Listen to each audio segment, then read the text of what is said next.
एक शाम प्राची टीवी पर सीरियल देख रही होती है। तभी उसकी सास वहां आती है।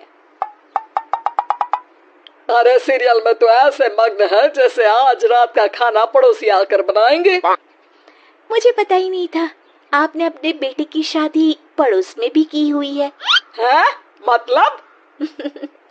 मतलब इस घर में सारा काम बहू ही करती है, आप तो सिर्फ खर्राटे मारती हैं। अच्छा जी, फिलहाल तो तुम आराम फरमा रही हो, चलो जाओ, ये मेरे टीवी देखने का समय है। आहा, इसीलिए मुझे भगाया जा रहा है। सॉरी, अब तो बिल्कुल नहीं जाऊंगी। प्राची की इस बात पर दोनों सास बहू के बीच टीवी रिमोट के पीछे बच्चों जैसे छीना झपटी शुरू हो जाती है, जिसके बीच श्लोक भी काम से घर वापस आ जाता है। आज मेरी चूहे बिल्ली की जोड़ी किस बात पर झगड़ रही है? अरे तेरे बीवी मुझे टीवी नहीं देखने दे रही। अरे तुम्हारी मम्मी मुझे खाना बनाने के लिए फोर्स कर रही है। अरे वाह, ऐसे बेतुके रीजन पर तो बच्चे भी झगड़ा नहीं करते। अरे मुझे कुछ मत बोल, सब इसने ही शुरू किया है। हाँ हाँ, जैसे आप तो बहुत दूध की धूली है ना। अरे बस, दोनों चुप। प्राची जाओ, खाने की तैयारी करो। और माँ तुम छोड़ो, तुम्हें क्या बोलूं, शांति से अपना सीरियल देखो। मुझे दोबारा लड़ने की आवाज सुनाई नहीं देनी चाहिए। ऐसा बोलकर श्लोक वहां से चला जाता है, जिसके पीछे पीछे प्राची भी कुछ न कुछ बड़बड़ाते हुए रसोई में चली जाती है। हाँ हाँ, सासू जी को तो कुछ बोलेंगे ही नहीं, बस मुझ पर ही हुक्म चलता है, खाना बनाओ, जैसे मैं इनके घर में खाना बनाने के लिए आई हूँ। इसी तरह शाम बीतती है और रात को श्लोक और प्राची की सास खाना खाकर सोने चले जाते हैं। लेकिन प्राची गुस्से में कुछ खाए बिना काम में ही लगी रहती है। इस घर में किसी को घंटा फिक्र नहीं पड़ता, मैं खाऊं या भूखी रहूं। प्राची कुछ देर के लिए रसोई से बाहर जाती है और जैसे ही वापस आती है तो वहां दूध का भरा ग्लास देखकर हैरान रह जाती है। फिक्र पूरी है, बस दिखाना नहीं है।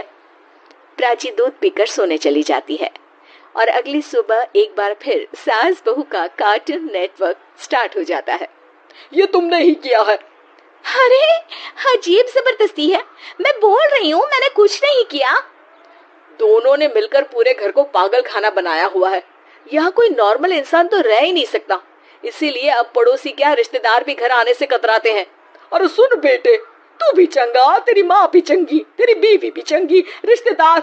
हाँ जी, आपको नहीं पता क्या, गंगाधर ही शक्तिमान है, रिश्तेदार ही। हाँ हाँ, बस समझ गया।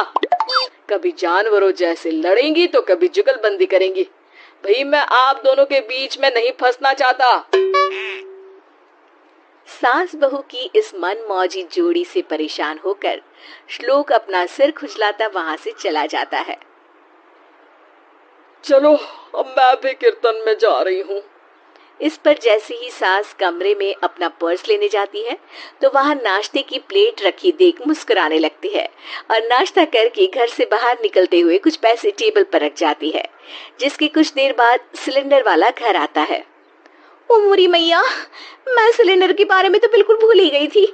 घर खर्च के सारे पैसे भी मम्मी के पास है और श्लोक से बोला तो उल्टा 4 बात सुनाएंगे।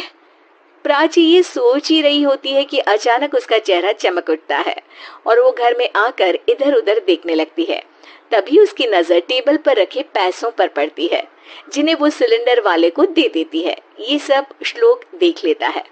अच्छा बेटे, इतना बड़ा घोटाला, सबके सामने मैं तेरी दुश्मन और पीठ पीछे तेरी मेरी यारी। इस पर श्लोक एक प्लान बनाता है और शाम को सब एक साथ बैठे होने पर बोलने लगता है। माँ, तुम दोनों की बहुत लड़ाई होती है, इसलिए मैं सोच रहा हूँ कि प्राची को उसके घर छोड़ाऊं, इससे वो भी खुश रहेगी और तुम भी। अचानक श्लोक की ये बात सुनकर सास बहू शौक से उसकी तरफ देखती है।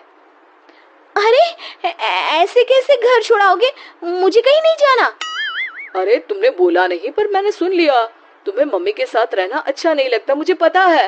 अरे वो, अरे जब बहू खुद कुछ काम बोले तो वो तुझे सुनता नहीं, और अब जो इसने बोला ही नहीं वो तू समझ गया। जब उसे नहीं जाना तो फिर जबरदस्ती क्यों कर रहा है? अच्छा, फिर आपको मौसी के घर छोड़ाता हूँ, बस अब आप दोनों एक घर में एक छत के नीचे नहीं रह सकती। मैं इस टॉम एंड जेरी की जोड़ी को और नहीं झेल सकता। है? ऐसे कैसे नहीं रह सकते? तुम्हें इतनी दिक्कत है तो तुम्हारा बोरिया बिस्तर पैक कर देती हूँ, लेकिन मम्मी जी कहीं नहीं जाएंगी। बिल्कुल यही सुनना था मुझे। अगर दोनों में इतना ही प्यार है फिर हर वक्त ये लड़ाई का नाटक क्यों करती हो? देखा मैंने कैसे माँ किचन में दूध रखती है और तुम उनके लिए कमरे में नाश्ता रखती हो, और कैसे वो पहले ही तुम्हारी दिक्कत समझकर घर में पैसे रखकर बाहर जाती है। अरे भाई, इतना ड्रामा तो डेली सोप में भी नहीं होता जितना तुम दोनों ने इस घर में फैलाया हुआ है। तू हमें टॉम एंड जेरी बोलता है ना, तो याद कर वो दोनों भी एक दूसरे को बाहर वालों की बुरी नजर से बचाने के लिए हमेशा सबके सामने लड़ते थे, लेकिन अकेले में दिक्कत के समय मदद भी तो करते थे। बस हमारा रिश्ता भी कुछ ऐसा ही है। और वैसे भी अगर सास बहू में तू मैं नहीं होती तो दुनिया वालों को कहानियां कैसे मिलेंगी?